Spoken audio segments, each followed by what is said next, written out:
আসসালামু আলাইকুম প্রিয় ভিউয়ার্স, আশা করি আল্লাহর রহমতে যে যেখানে আছেন ভালো আছেন। সবার সুস্থতা কামনা করে আরও একটি ভিডিও নিয়ে আসছি, অদৃশ্য করা।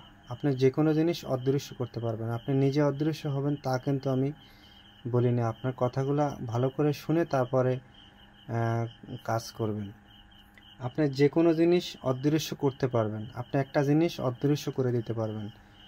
মানুষ থেকে শুরু করে যে কোনো জিনিস, আপনি যে কোনো জিনিসকে অদৃশ্য করে দিতে পারবেন এই মন্ত্রের মাধ্যমে। এই মন্ত্রটা খুবই পাওয়ারফুল একটা মন্ত্র। তবে কৃষ্ণপক্ষ চতুর্দশী তিথিতে রাত্রি শ্মশানে অথবা শিবালয়ে, যেখানে শিব মন্দির আছে, অথবা শ্মশানে বসে এই মন্ত্র 10,000 বার জপ করতে হবে। মনে রাখবেন, 10,000 বার জপ করলে মন্ত্র সিদ্ধি হবে।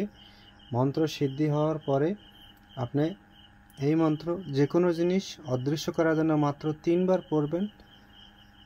মনে মনে পড়বেন এবং সেই জিনিসটার দিকে লক্ষ্য করবেন, সেই জিনিসটা অদৃশ্য হয়ে যাবে।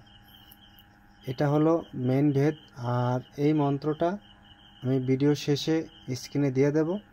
আশা করি আপনাদের কাজে আসবে। এক ভাই অদৃশ্য হওয়ার আরও কিছু উপায় আছে অদৃশ্য হওয়ার, পর্যায়ক্রমে আপনাদের দেব। তবে এটা আগে পরীক্ষা করে দেখেন আপনারা যে আসলে মন্ত্রটা কি কাজ করে। তবে নিয়মটা ভালো করে শুনেন। কৃষ্ণপক্ষের চতুর্দশী তিথিতে রাত্রিকালে শ্মশানে বসে অথবা শিবালয়ে বসে, সেখানে শিব মন্দির আছে অথবা শ্মশান আছে, সেখানে বসে পূর্ব দিকে মুখ করে বসে উক্ত মন্ত্র 10,000 বার জপ করতে হবে।